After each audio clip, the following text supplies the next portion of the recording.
오늘은 요한복음 8장 12절에서 30절 말씀 중심으로 빛을 따르는 삶, 어둠에서 생명으로의 연합이라고 하는 제목의 말씀으로 함께 은혜를 나누려고 합니다. 사랑하는 여러분, 과거 뒤돌아보면 깊은 밤에 전기가 끊어졌던 그런 경험들을 혹시 해보시지 않으셨습니까? 손전등 하나 없으면 익숙한 집도 어때요? 낯설죠? 그리고 때로는 문턱에 걸려 넘어져 보기도 하고 어디가 출구인지조차 알 수 없는 그런 상황이 벌어지죠. 성경은 인간의 상태를 뭐라고 말씀하고 있느냐? 어둠이라고 말씀해 주고 있습니다. 이것은 성경이 말하는 어둠이라고 하는 것은 단순한 무지함이 아닙니다. 방향을 잃은 상태, 곧 하나님과 단절된 상태를 말해주고 있습니다.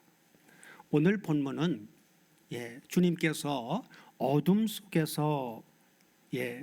속에 있는 인류에게 이렇게 선언하심으로 시작합니다. 본문 8장 12절을 다 같이 보시면 예수께서 또 일러 가라사대 나는 세상의 빛이니 그러면서 뒤에 빛이라고 하신 이유를 말씀하시죠. 나를 따르는 자는 어두움에 다니지 아니하고 생명의 빛을 얻으리라 하고 말씀하셨죠.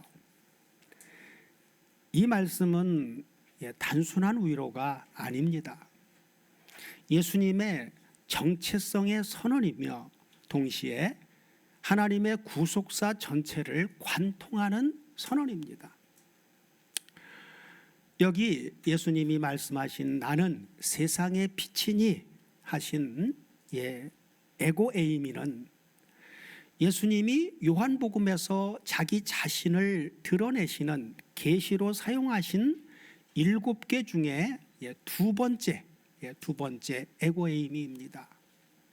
원문을 보면 예수님의 이 선언은 아주 강력합니다.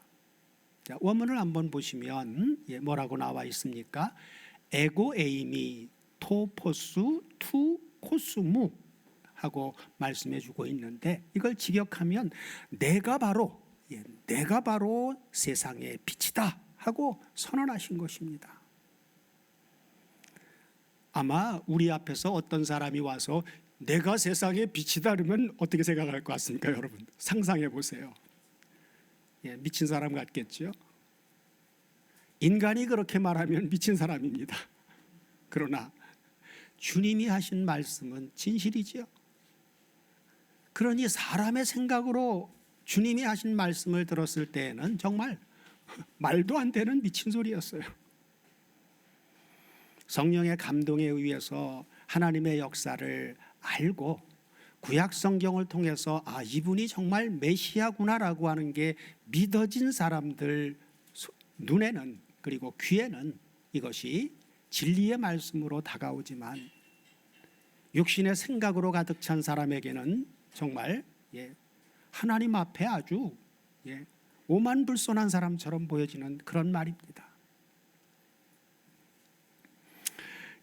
그래서 여기 에고에이미는 이거 단순한 자기소개가 아닙니다. 우리가 잘 알고 있는 대로 출애굽의 역사를 하나님 대신하여 이끌도록 지도자로 세운 모세를 처음 출애굽의 역사를 그를 통해서 이루시고자 할 때 출애굽기 3장에서 광야 40년 세월을 묵묵히 아무 대답도 없이 그냥 홀로 낮아지는 삶 속에 결국 하나님의 때가 차서 모세를 부를 때 그에게 하신 말씀이죠. 모세야 모세야, 가시떨기 불꽃 가운데 불이 붙었는데 나무가 타질 않는 거예요. 모세가 이상해서 다가갈 때 하나님이 말씀하셨죠. 모세야 모세야, 가까이 오지 말아라. 너 서 있는 이곳은 거룩한 땅이다. 내 발의 신을 벗어라. 그러면서 모세를 부르시는 모세의 소명입니다. 그때 모세가 하나님의 명령을 듣고 과거를 생각했겠죠. 자기 힘으로 이스라엘 백성들을 이끌어내려고 아주 의지가 강하게 나섰던 모세가 애굽 사람을 쳐 죽이는 사건이 들통나면서 광야로 도주했죠. 그랬던 그의 기억. 그러니 하나님 앞에서 하나님 내가 어떻게 할 수 있겠느냐고 하나님 강력하게 명령하시죠. 그때 모세가 하나님한테 묻잖아요. 그들이 말하면 누가 보냈느냐고 말하면 그들에게 하나님을 뭐라고 대답해야 되겠습니까? 라고 했을 때 출애굽기 3장 14절에서 나는 스스로 있는 자니라 하고 하셨던 그 말씀입니다. 구약 성경은 히브리 언어로 기록되어 있죠. 그러나 세대가 지나가면서 히브리 언어가 고대어로 일반 성도들에게 읽기 너무 어려운 언어로 되어져 버리고 나니까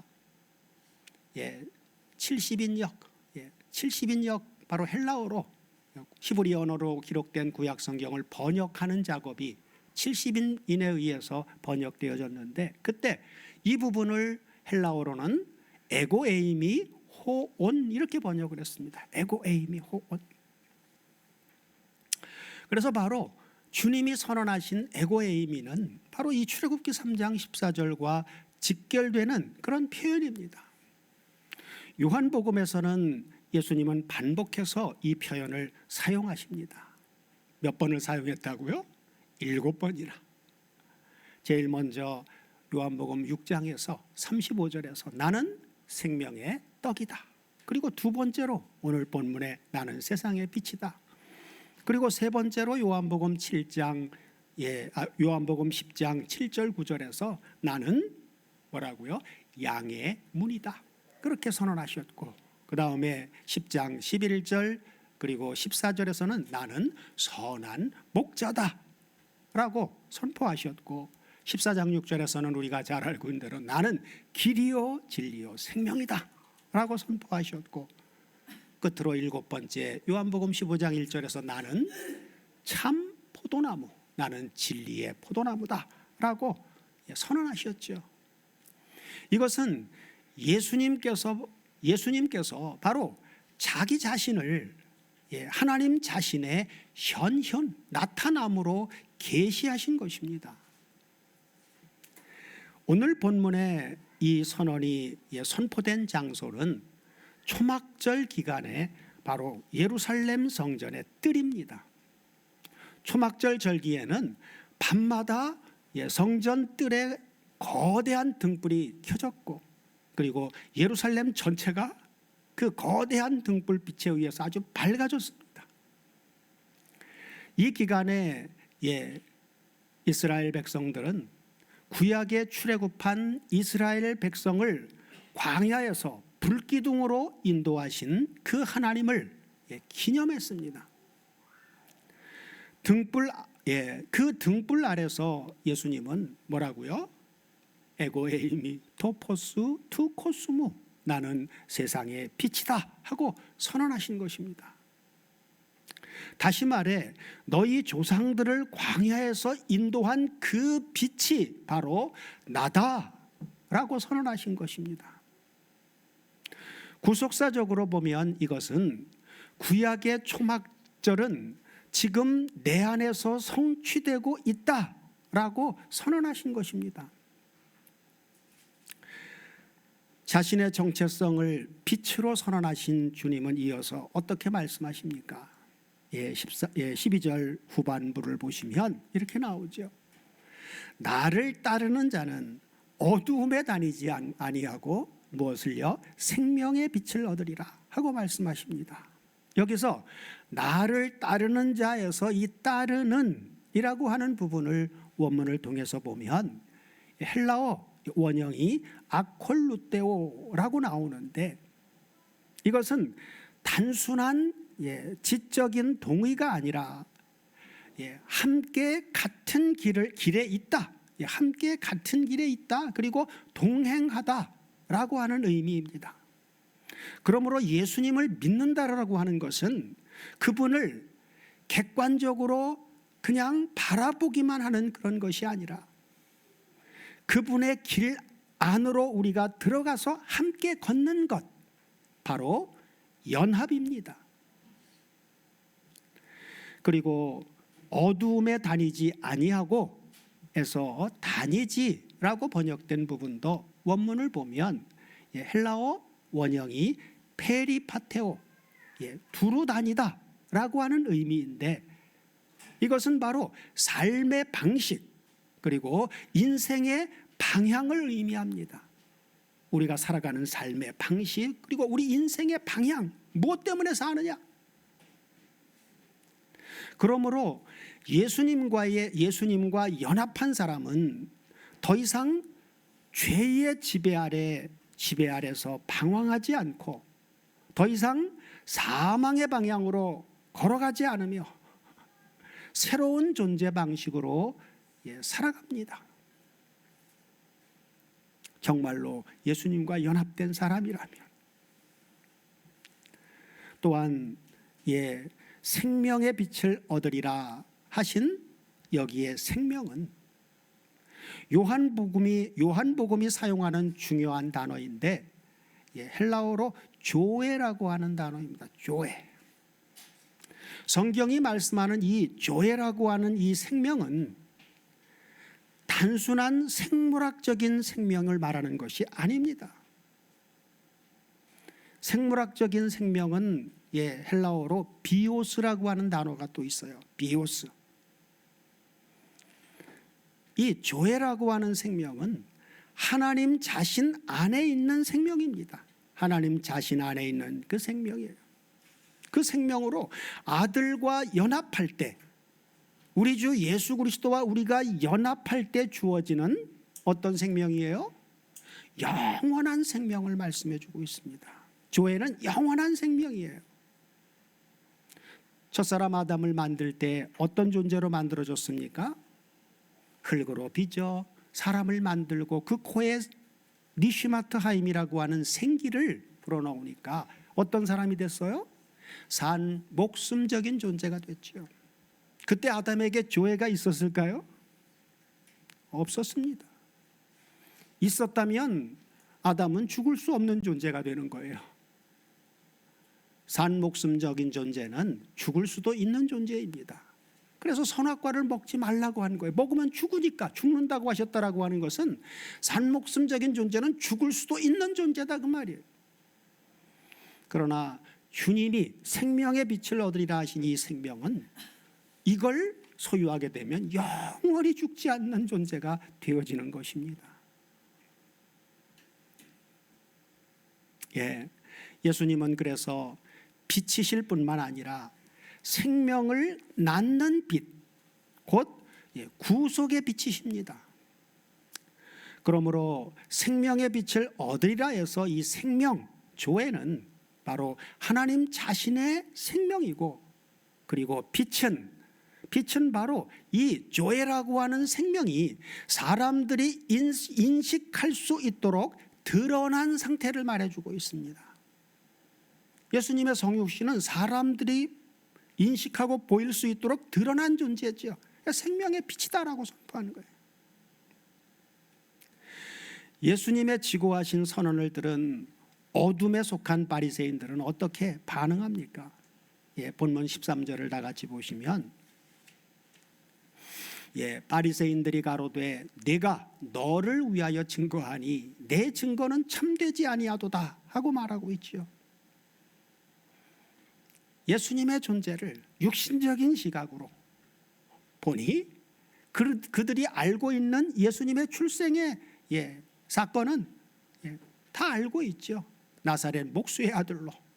그런 그들의 관점에서 예수님을 보니까 생명의 빛처럼 보일 리가 없습니다. 그러니까 어떤 생각을 가지고 예수님을 바라보느냐, 어떤 관점에서 우리가 성경을 보느냐에 따라서 진리가 보여질 수도 있고 보여지지 않을 수도 있다 그 말이에요. 바리새인들이 말한 내가 너를 위하여 증거하니 내 증거는 참되지 아니하도다라고 선포한 이 말은 두세 증인의 증거로 확정된다라고 기록되어진 구약성경 신명기 19장 15절에 율법의 근거를 가지고 반박을 한 것입니다. 자, 이에 대한 빛 되신 예수님의 답변은 어떻습니까?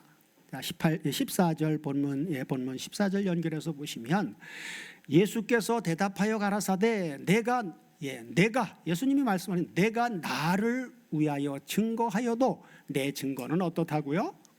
참 대단해요. 왜요? 뒤에 가서 설명하죠. 뭐라고요? 자, 나는 내가 어디에서 오며 또 어디로 가는 것을 알미거니와 너희는 내가 어디서 오며 어디로 가는 것을 알지 못하느니라 하고 말씀합니다. 여기서 내가 어디서 오며 어디로 가는 것을 알미거니와 할 때 이 알미거니아라고 하는 이 부분이 성경에 알미라고 하는 단어는 헬라어로 오이다라고 하는 알미 있고 기노스코라고 하는 알미 있습니다. 여기는 오이다라고 하는 단어를 쓰고 있어요. 자, 그리고 이 오이다라고 하는 단어를 똑같이 써도 예수님에게 적용될 때와 우리에게 사람들에게 적용될 때는 그 의미가 다릅니다. 자, 그래서 예수님에게 적용될 때는 예수님은 어떤 학습이나 눈으로 이렇게 관찰해서 아는 그런 알미 아니에요. 예수님의 알은 영원부터 그분은 아버지와 자존자로 존재하셨던 분이기 때문에 그분은 그냥 본질적으로 아는 것입니다. 그러나 인간의 알은 학습이나 눈으로 관찰하는 것을 통해서 아는 그런 개념으로 쓰입니다. 우리가 똑같은 단어라고 할지라도 예수님에게 쓰일 때와 우리에게 쓰일 때 적용하는 그 내용의 그 깊이가 다르다라고 하는 것도 우리는 생각하고 봐야 돼요. 자, 인간의 최고 학문은 뭡니까? 철학이죠. 철학은 인생을 논합니다.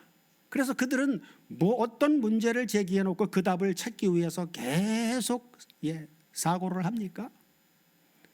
인간은 어디서 오며 왜 살며 어디로 가는가 라고 하는 것을 계속 질문을 던지면서 찾는 게 철학이에요. 그러면 철학이 현대의 오늘날 이르기까지 거기에 대한 대답을 찾았습니까? 아니면 못 찾았습니까? 아직도 못 찾았어요. 그게 철학이에요. 그런데 철학의 어떤 사고와 생각을 성경으로 도입하려고 하는 이런 시도들은 그건 성경적인 게 아닙니다. 그건 잘못된 거예요. 성경은 성경의 관점에서 성령이 주시는 감동을 따라서 해석되어져야 되고 보아야 됩니다. 다른 걸 가미해버리면 성경을 더하기 빼기 하는 결과가 나와버린다 그 말이에요. 그러나 여기서 예수님은 어때요? 어디서 오며 어디로 가는 것을 주님은 본질적으로 안다고 얘기하시죠. 그것은 바로 예수님 자신의 그 존재의 기원과 목적을 분명하게 말씀해 주신 것입니다. 주님은 어디서 오셨습니까? 아버지께로부터 오셨죠. 그러면 주님은 어디로 가십니까? 그렇죠. 다시 아버지께로 가시는 거예요. 그렇죠. 온 곳으로 다시 가신단 말이에요. 이것이 바로 요한복음의 핵심 구속사적인 구조입니다. 그것은 보내심을 받은 예수님의 성육신에서 그렇죠. 그 다음에 공생의 그분의 사역으로 그리고 사역에서 십자가에서 부활로 부활에서 승천으로 그리고 승천에서 영화로 연결되어지는 구속사입니다. 자신의 존재의 기원과 목적을 말씀하신 주님은 이어서 어떻게 말씀하십니까? 본문 15절 이하를 다 같이 보시면 너희는 육체를 따라 판단하나 나는 아무도 판단하지 아니하노라 그래요. 자, 나는 아무도 판단하지 않는다고 하니까 예수님은 판단을 안 하는 거로 생각을 해요. 그런 얘기가 아닙니다. 앞에 전제된 앞의 내용에 대한 연결이에요. 사람들은 어떻게 판단을 해요? 육체를 따라 판단을 하잖아요. 근데 나는 아무도 판단하지 않는다라고 하는 이야기는 나는 너희들이 판단하는 것처럼 육체로 판단하는 그런 방법으로는 아무도 판단하지 않는다는 이런 얘기란 말이에요. 주님은 아버지가 주님에게 심판의 권세를 넘겨주셨어요. 주님에게는 심판의 권세를 가지고 심판을 계속해서 해나가고 있는 것입니다. 그래서 이어서 얘기하죠. 만일 내가 판단하여도 내 판단이 참되니, 그건 왜 그러냐? 이는 내가 혼자 있는 것이 아니고 나를 보내신 이가 나와 함께 계심이라 하고 말씀하시죠. 그러면서 다음 절 보면 뭐라고요? 너희 율법에도 두 사람의 증거가 참되다 기록하였으니 내가 나를 위해서 증거하는 자가 되고 그리고 나를 보내신 아버지도 나를 위하여 증거하시느니라 하고 말씀해 주고 있죠. 율법에 뭐라고 기록되어져 있어요? 두세 증인의 증언이 있어야만 그 사람의 죄가 확정되어지고 판단하고 심판할 수가 있다고 기록되어져 있는데 예수님은 혼자 해도 된다는 거예요. 왜요? 예수님은 혼자 계신 게 아니니까. 자신이 증인이 되고 아버지가 증인이 되니까 예수님의 증거는 판단은 심판은 아무 문제도 없다 그 말이에요. 율법의 요구인 두 증인을 충족시키는 성경이 말하고 있는 증언 중에 아주 최고의 증언입니다. 그것은 바로 아버지와 아들 상호 간의 증언이죠. 아버지는 아들을 증언해 주고 있고 아들은 아버지를 증거하고 있으니까 상호 간의 증언입니다. 이것보다 더 확실한 증거는 없어요. 그래서 예수님의 사역은 독립된 개인의 종교적인 운동이 아니라 삼위 하나님의 구속사적 계획의 실행입니다. 그걸 이루어 나가는 거예요. 자, 이어지는 빛 되신 예수님의 증언에도 어둠에 속한 자들은 어떻게 반응합니까? 본문 19절 같이 보시면 자, 이에 저희가 묻되 네 아버지가 어디 있느냐 그래. 네 아버지가 어디 있느냐 그래. 그들이 생각하는 아버지는 요셉이죠. 근데 주님은 요셉을 얘기하는 게 아니란 말이에요. 하나님 아버지를 얘기하는 거란 말이에요. 네 아버지가 어디 있느냐? 하고 묻지요. 그러나 예수님은 단호하게 말씀하십니다. 뭐라고요? 예수께서 대답하시되 너희는 나를 알지 못하고 내 아버지도 알지 못하는도다 그래요. 그러면서 뭐라고요? 나를 알았다면 내 아버지도 알았으리라 그래요. 나를 알았다면 내 아버지도 알았으리라. 그러니까 예수님을 안다라고 하는 것은 이꼴 누구라는 거예요? 아버지 하나님을 아는 거예요. 예수님을 알지 못하고 하나님을 안다라고 하는 것은 그건 성경적인 말이 아닙니다. 성경의 증언은 그렇게 얘기를 하고 있지 않아요. 왜? 하나님은 보이지 않는 분이에요. 그죠? 그런데 보이지 않는 하나님을 누가 알 수 있겠습니까? 근데 하나님은 자기 자신을 보일 수 있게 나타내 주셔야 되는데 어떤 방법으로 나타내셨어요? 그렇죠? 성자 하나님이신 자존자 성자 하나님을 성육신으로 사람들이 눈으로 보고 확인할 수 있는 존재로 성육신으로 나타내 준 거예요. 그래 예수 그리스도를 통하지 않고는 하나님을 알 수 없지요. 아무도 알 수 없습니다. 사복음서를 통해서 예수님이 어떤 분인가를 알게 될 때 하나님이 이런 분이구나. 그분이 증거하신 하나님에 대한 증거들을 성경을 통해서 확인하고 거기에 성령께서 감동을 주셨을 때 주님은 이런 분이고 주님을 통해서 보여주신 하나님은 이런 하나님이구나 라고 하는 걸 알 수 있는 것이죠. 그래서 예수님을 거부한다라고 하는 것은 단순한 선지자를 거부하는 정도가 아니라 하나님 자신을 거부하는 것이 되어집니다. 오늘날도 유대인들은 누굴 믿습니까? 하나님을 믿지요. 근데 그들은 예수를 믿습니까? 안 믿습니까? 안 믿어요. 그러면 그들이 믿는 하나님은 그들이 제대로 알고 믿는 거예요? 아니면 모르고 믿는 거예요? 모르고 믿는 거란 말이에요. 자, 이어서 빛이신 주님과 어두움에 속한 자들의 대화는 어떻게 진행이 됩니까? 자, 21절 이하를 본문 21절 이하를 다 같이 보시면 다시 이르시되, 또 말씀하신 거 앞에서 한번 얘기했죠.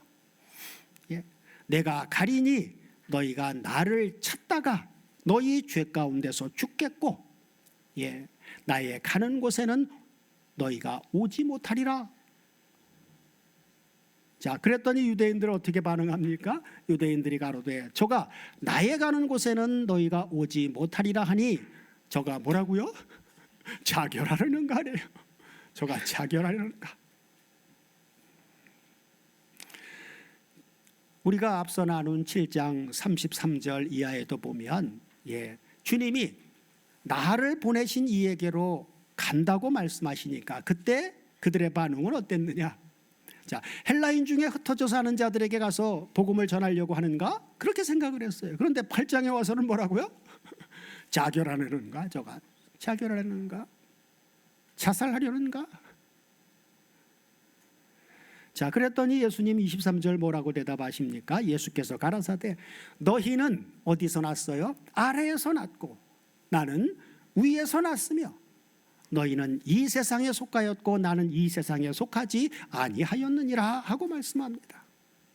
자, 여기서 너희는 아래에서 났고 나는 위에서 났으며 하신 말씀은 출생의 방식 차이라기보다는 존재의 근원 그리고 소속 그리고 본질의 차이를 드러내는 구속사적이고 존재적인 선언입니다. 그래서 너희는 아래에서 났다라고 하는 것은 단순히 육체적 출생을 의미하는 것이 아니라 아담 안에서 난 인간의 존재 상태를 말해주고 있는 것입니다. 모든 인류는 어떻게 태어나요? 하나님의 자녀도 처음 태어남은 아담 안에서 태어나는 거예요. 하나님의 자녀들도 처음 태어나면 위에서 태어난 자가 없습니다. 전부 아담 안에서 태어나는 거예요.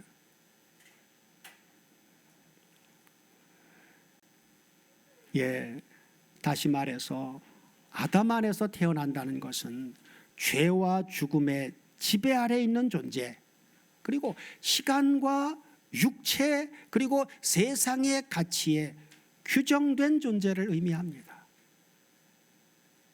그리고 나는 위에서 났다라고 말씀하신 이 위에서라고 하는 단어는 원문을 보면 헬라어 아노텐입니다. 이 아노텐은 우리가 앞서 나눈 요한복음 3장에서 어떤 단어로 적용이 됐어요? 거듭나다, 거듭나다. 그렇죠? 거듭나다라고 하는 단어로 사용된 바로 그 단어예요. 그러므로 주님이 나는 위에서 났다 하신 말씀은 하늘에서 오신 아들이라고 하는 말씀입니다. 그러므로 이것은 단순한 공간적 차이가 아니라 존재론적인 차이입니다. 존재의 다름이에요. 그리고 이 아노텐이라고 하는 거듭남의 개념도 예수님에게 적용될 때와 하나님의 자녀인 우리에게 적용될 때의 차이점이 또 있습니다. 이것도 마찬가지로 우리는 처음에 아담 안에서 태어났으니까. 그러나 우리의 거듭남은 본질적으로 자존자로 계셨던 그분의 십자가 대속의 사건을 통해서 그분 안에 연합되어지는 그런 상황을 말해주고 있는 것입니다. 성령으로 거듭났다라고 말씀해주고 있죠.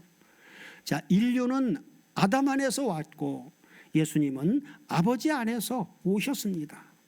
자, 이어서 본문 24절을 보면 주님은 이렇게 말씀하십니다. 이러므로 내가 너희에게 말하기를 너희가 너희 죄 가운데서 죽으리라 하였노라. 너희가 만일 내가 그인 줄 믿지 아니하면 너희 죄 가운데서 죽으리라 하고 말씀합니다. 그래서 심판의 기준은 그분이 누구인지를 믿느냐 믿지 않느냐로 심판의 기준이에요. 이게 다른 건 없습니다. 이게 최종적인 심판의 기준이에요.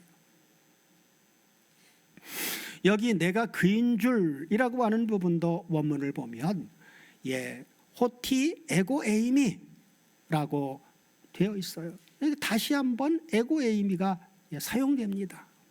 이는 예수님을 단순한 스승이나 또는 선지자로 믿는 것이 아니라 나는 스스로 있는 자다, 내가 바로 구원자다 라고 하는 예수님의 정체성을 믿지 않으면 죄의 상태에서 벗어날 수 없다라고 하는 아주 강력한 선언인 것입니다. 자, 이에 대한 어둠에 속한 자들의 반응은 여전히 어떻습니까? 자, 25절을 보면 저희가 말하되 뭐라고요? 이번에는 내가 누구냐?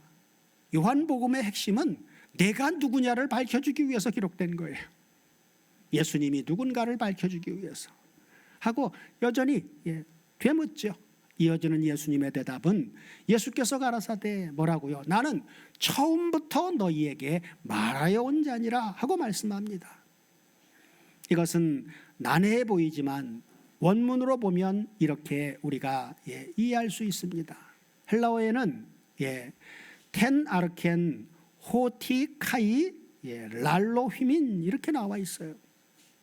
이것은 예수님은 바로 나는 이미 너희에게 나의 정체를 계속해서 말해왔다 하고 말씀하신 것입니다. 요한복음 이제 예수님 등장할 때부터 이 8장 5기까지 계속 말했잖아요. 그죠? 그리고 이어서 이렇게 말씀하십니다. 26절을 보시면 내가 너희를 대하여 말하고 판단할 것이 많으나 나를 보내신 이가 참되심에 내가 그에게 들은 그것을 세상에게 말하노라 하시되 저희는 아버지를 가리켜 말씀하신 줄을 깨달아요. 못 깨달아요? 깨닫지 못하더라. 연결해서 28절 보시면 이에 예수께서 가라사대 왜 깨닫지 못하느냐?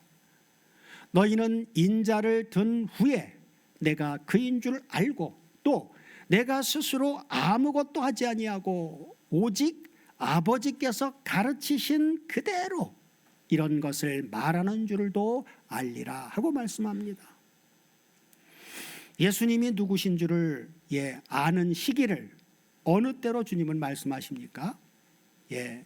너희는 인자를 둔 후에 내가 그인 줄을 알고 하고 말씀하시죠. 여기 인자를 둔 후에에서 든이라고 하는 부분을 원문을 통해서 보면 헬라어 휘프소라고 하는 단어입니다. 휘프소.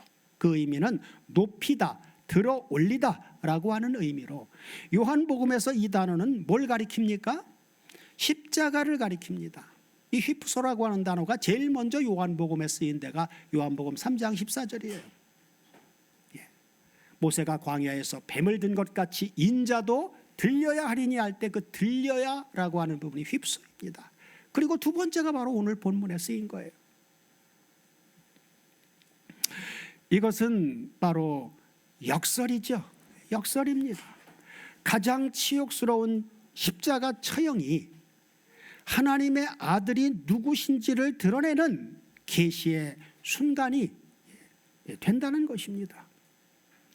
이를 구속사적으로 보면 첫 아담의 불순종으로 세상에 뭐가 들어왔어요? 사람들 속에도 죄가 들어왔어요. 그러나 둘째 아담이신 예수님의 십자가의 순종으로 우리가 구속 곧 죄사함을 받았고 그리고 첫 아담이 한 번도 경험하지 못한 뭘요? 영원한 생명을 우리가 가지게 된 것이죠. 주님은 이어지는 본문 29절에서 어떻게 말씀하십니까? 나를 보내신 이가 나와 함께 계시도다. 내가 항상 그의 기뻐하시는 일을 행함으로 나를 혼자 두지 아니하셨느니라 하고 말씀합니다. 자, 여기서 예수님은 자신의 삶 전체가 아버지의 뜻에 완전히 일치된 순종이었음을 선언하고 계십니다. 십자가는 우연이 아니라 창세전부터 예정된 구속사의 중심 사건입니다. 오늘 본문은 빛을 거부하던 자들이 어떻게 반응하는 것으로 끝을 맺고 있습니까? 본문 30절을 다 같이 보시면 이 말씀을 하심에 뭐라고요? 많은 사람이 믿더라 하고 말씀합니다. 이것은 참으로 놀라운 반응이죠. 빛을 거부하던 자들 가운데서 십자가를 예고하시는 예수님의 말씀 앞에서 믿음이 생겨났습니다. 그러므로 진정한 믿음은 기적에서만 생기는 것이 아니라 십자가의 말씀 앞에서 탄생합니다. 사도 바울도 믿음은 뭐로요? 들음에서 난다고 말씀하셨고 들음은 그리스도의 말씀으로 말미암다고 그렇게 증거했죠. 이제 결론적으로 묻습니다. 오늘 본문은 빛 되신 주님과 연합된 오늘의 우리에게 무엇을 말씀해 주고 있습니까? 첫째는 우리는 더 이상 아래에서 난 자가 아니라는 것입니다. 예수님을 믿는 우리는 아담의 계열에서 이제는 그리스도의 계열로 옮겨졌습니다. 고린도후서 5장 17절 잘 알고 계시죠? 그런즉 누구든지 그리스도 안에 있으면 새로운 피조물이다 하고 선포했습니다. 그러므로 주님과 연합된 오늘 우리의 정체성은 죄인에서 의인으로, 어둠에서 빛으로, 사망에서 생명으로 완전히 바뀌었습니다. 둘째는 연합은 단순한 신분의 변화만이 아니라 따름의 삶이라고 하는 것입니다. 예수님을 따르는 삶. 본문 8장 12절에서 주님은 나를 따르는 자는 어두움에 다니지 아니하고 라고 말씀하셨습니다. 빛이신 주님과 연합된 삶은 죄를 즐기는 삶이 아니라 죄를 미워하는 삶이고 세상의 가치에 끌려가는 삶이 아니라 말씀에 이끌리는 삶이고 자기 중심이 아니라 십자가 중심의 삶입니다. 우리는 빛을 소유한 사람이 아니라 빛 안에 거하는 사람입니다. 자, 셋째는 고난과 십자가 속에서도 우리는 빛을 바라보아야 한다는 것입니다. 예수님은 인자가 들린 후에야 빛이신 자신을 알게 된다고 말씀하셨습니다. 우리의 삶에서도 마찬가지입니다. 우리가 실패하는 실패의 자리, 눈물의 자리, 이해되지 않는 고난의 자리, 그 자리가 빛이 꺼진 곳이 아니라 주님의 십자가가 비추는 자리임을 믿는 것이 바로 신앙입니다. 그러므로 주님과 연합된 성도의 삶은 고난이 사라지는 삶이 아니라 고난 속에서도 방향을 잃지 않는 삶입니다. 사랑하는 다솜 가족 여러분, 오늘도 세상은 어둡습니다. 가치가 흔들리고 진리가 상대화되고 사람들은 어디로 가는지도 모른 채 바쁘게 걷고 있습니다. 그러나 주님은 오늘도 말씀하십니다. 뭐라고요? 나는 세상의 빛이다. 나를 따르는 자는 어두움에 다니지 아니하고 생명의 빛을 얻으리라 하고 말입니다. 빛은 멀리 있지 않습니다. 이 빛은 인격이시며 그 인격과 연합한 자 속에 빛은 거하십니다. 오늘도 주님과 연합된 우리는 가정에서 그리고 교회에서 그리고 일터와 세상 한복판에서 빛 안에서 걷는 사람들입니다. 어둠이 아무리 짙어도 빛은 결단코 어둠에 지지 않습니다. 그것은 우리가 빛이 아니라 빛이신 주님이 우리 안에 계시기 때문입니다. 이제 후로는 주님과 연합된 삶, 그 진리의 빛 안에서 힘차게 걸어가는 저와 여러분이 되게 해주시기를 우리 주 그리스도 예수의 이름으로 축원드립니다. 아멘.